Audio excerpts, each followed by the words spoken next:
M K H X A R Z Y I F K T Z.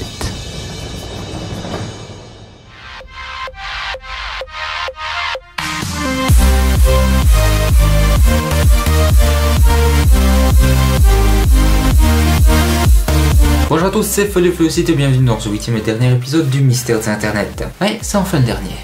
Mais c'est pas si fini que ça en fait. Je vous en parle à la fin. Je vous conseille quand même d'avoir regardé le 7e épisode du Mystère des Internet, parce que ça peut quand même pas mal vous aider.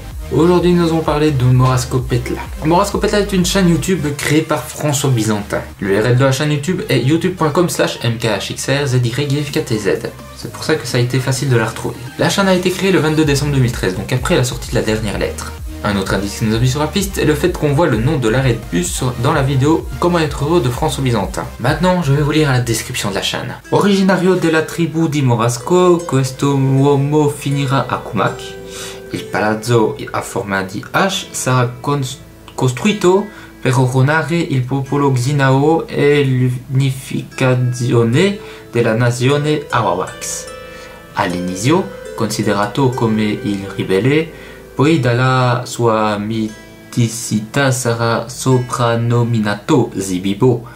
Ivan o Ivan è il suo pseudonimo Francesco, il suo vero nome Kappa, l'unica odiata tesoro e il suo destino esito et il suo respiro. Je parle vraiment pas italien, désolé. Je vais quand même vous faire une petite traduction faite par Google Traduction et adaptée par mes soins pour que ce soit un peu plus français.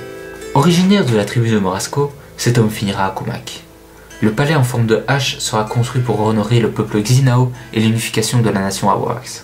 Au début, considéré comme le rebelle, plus par son ingéniosité, il sera surnommé Zibibo.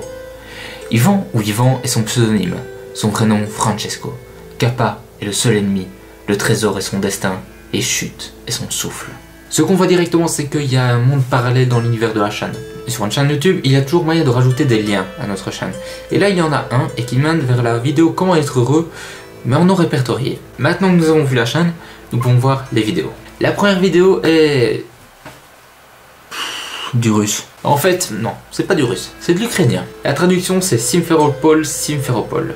Simferopol étant la capitale de la Crimée. Elle a été donc mise en ligne le 17 mars 2014. La description c'est 16-03-2013. Smiley qui réalise un clin d'œil.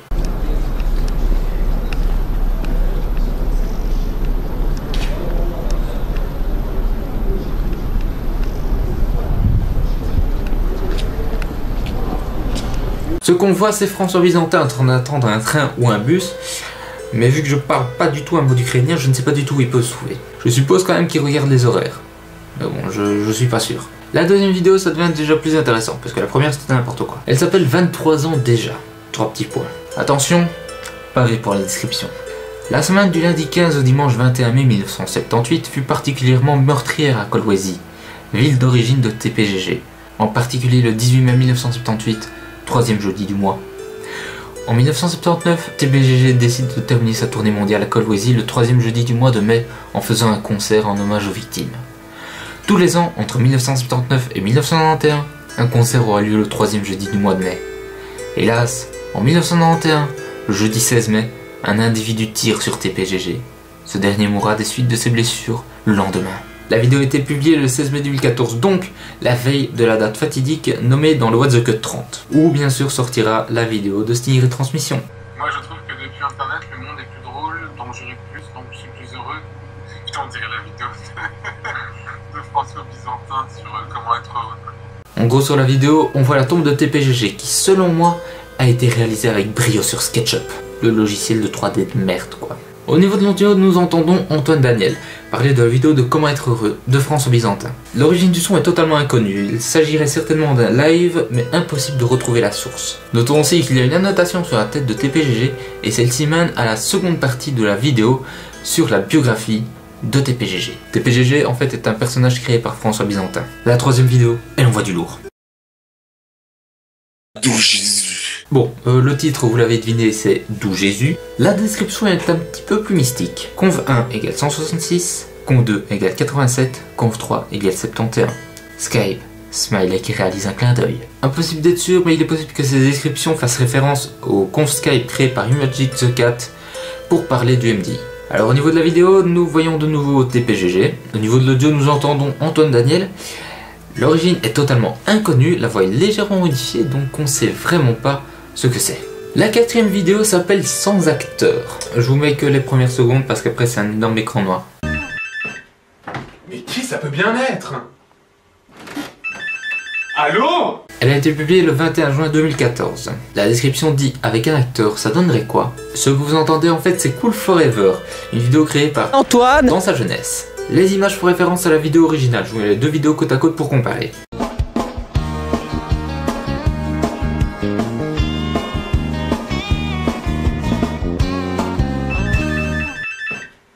Mais qui ça peut bien être? Allô? Qu'est-ce que je suis là? Un truc un peu bizarre, c'est une annotation à la fin, avec noté parce que le Japon. Bon, jusque là c'est déjà assez étrange, mais quand on clique dessus, c'est encore pire. En gros, on arrive à un moment totalement aléatoire d'une vidéo totalement aléatoire de l'internet russe. Alors, je vais pas vous le mettre parce que c'est quand même une vidéo de 2 heures, j'ai pas envie de télécharger ça. Donc du coup, je vous mets le lien dans la description si vous parlez russe et que ça peut m'aider, bah n'hésitez pas, hein, ça m'aidera. La cinquième vidéo s'appelle Trouvez-le et a été publiée le 4 octobre 2014.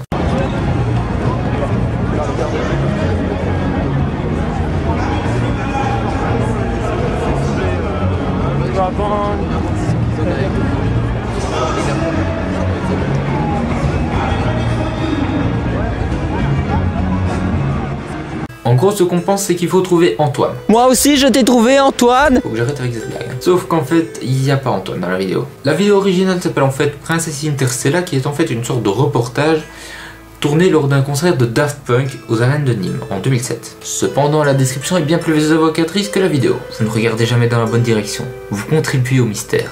Vous inventez ce que vous voulez inventer.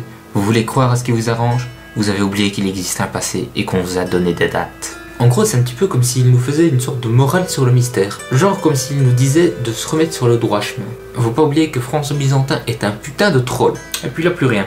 Pendant un an. Et c'est là que François est de retour avec Traversée du désert.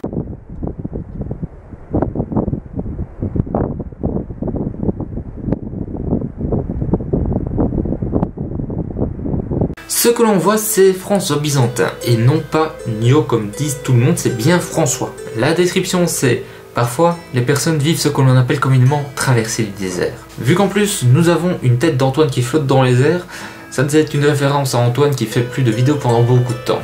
D'ailleurs, François n'en avait pas fait sur Morascopette là non plus. Donc c'est peut-être aussi une référence à ça.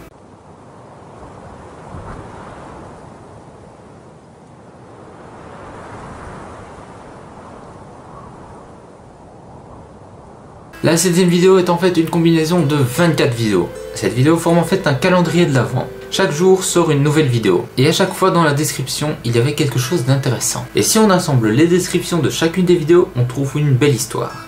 Au tout début, le météore tombe. Ainsi, un objet étranger rejoint notre monde. Désormais, un légendaire trésor se trouve sur notre planète. Le seul témoin est la Lune. Puis le temps passe, jusqu'à ce que le trésor soit découvert. Pendant une période, l'objet est vénéré. Une légende s'installe. De nouvelles terres sont découvertes par un peuple venant de loin. Cela entraîne une guerre, le trésor est caché. 2 coordonnées sont confiées à une élite. C'est lors d'une soirée que commence véritablement notre histoire. Une personne y vole les coordonnées et cherche à prendre le large. Mais il arrête en ville. Il connaîtra l'enfer des flammes. Il s'échappe et s'enfuit dans le désert. Des souvenirs d'enfance reviennent. Un drôle de rêve lui demande de partir voir quelque chose dès demain. Puis 2 jours plus tard, le mythe s'effondre. Il comprend son destin et part vers l'immensité que lui offre le monde. L'ennemi à la recherche du trésor le pourchasse. Tué, il emporte le secret du trésor avec lui. Mais il avait laissé un indice, retrouvé des années plus tard. Alors, qu'est-ce que c'est que tout ça? Eh bien en fait tout ça c'est une métaphore du mystère. En gros ce texte raconte un petit peu l'histoire du mystère et de François Byzantin dans le mystère. Mais bon, évidemment il y a plein d'autres interprétations, faites comme vous le sentez et donnez-moi vos interprétations dans les commentaires, ça m'intéresse. Et puis le 25 décembre apparaît encore une vidéo qui s'appelle 25.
Les 24 vidéos sont disponibles dans la description, tandis que la 25e est publique, donc disponible sur la chaîne. Vu que j'ai été un des premiers à la voir, j'ai vu qu'il n'y avait pas de musique à ce moment-là. En fait, la musique a été rajoutée après, en utilisant YouTube. Voilà, petite anecdote totalement inutile, mais bon, voilà, c'est toujours important de le dire. Donc du coup, la vidéo présente un magnifique texte nommé « Je l'ai mangé ». Qu'est-ce qu'il a mangé? Je sais pas, mais bon, peut-être qu'il a mangé le respect, peut-être qu'il a mangé Antoine. La description est toujours plus intéressante.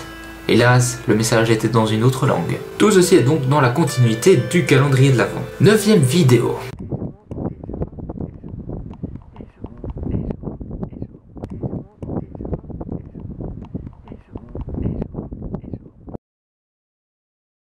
La vidéo s'appelle Français, si on a YouTube en français. Mais si on change la langue du YouTube, on arrive sur une toute autre description et un tout autre titre. Le titre est à chaque fois le nom de la langue, mais la description contient un message en français nous désignant une langue.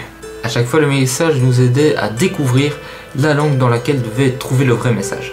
Si on met en polonais, la description renvoie vers la vidéo du 25 décembre, mais cette fois-ci en polonais. À ce moment-là, la vidéo s'appelle « Je l'ai mangé ». Et puis là, la description, c'est un cas. Un cas. Bon, ok, il y a un cas qui sort de nulle part.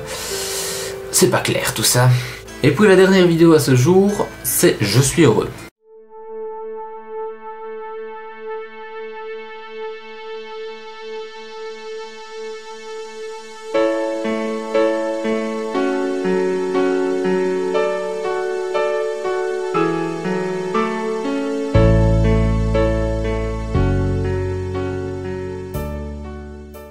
Ce qui est bien évidemment une référence à comment être heureux. Surtout la description. Je suis seul, je n'ai pas d'amis, mais je suis heureux. La vidéo a été postée le 3 mai 2016 et dans la suite de la description, il y a un formulaire Google qui permet de poser une question. Dans la vidéo, nous voyons François qui marche dans la nature et au loin, nous voyons un mirador. À la fin de la vidéo, il y a noté frontière. Libre à vous d'interpréter ce message, comme d'habitude, dans les commentaires si vous avez envie. C'est comme vous voulez. Donc voilà, cette vidéo est à présent terminée, j'espère qu'elle vous aura plu. Attendez. C'est quoi que j'entends?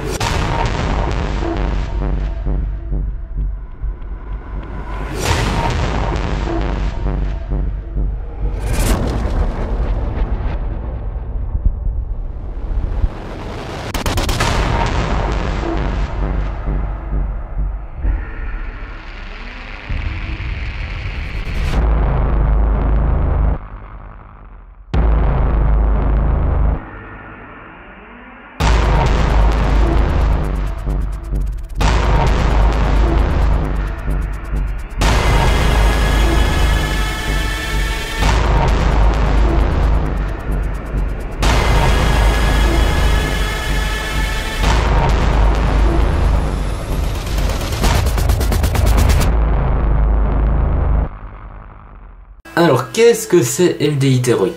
C'est la suite du mystère des internets. En fait, on change tout. Maintenant que nous avons vu tous les éléments de base, nous allons pouvoir parler de théorie. Du coup, je vais vous demander à tout le monde de m'envoyer, que ce soit par Facebook, Twitter, commentaires Facebook ou autre, leur théorie sur la fin du mystère des internets. Qu'est-ce qu'on va trouver à la fin du mystère des internets? Toutes vos réponses seront compilées dans le premier épisode de MDI Theory. Du coup, on se retrouve la prochaine fois pour MDI Theory. Et puis, à bientôt!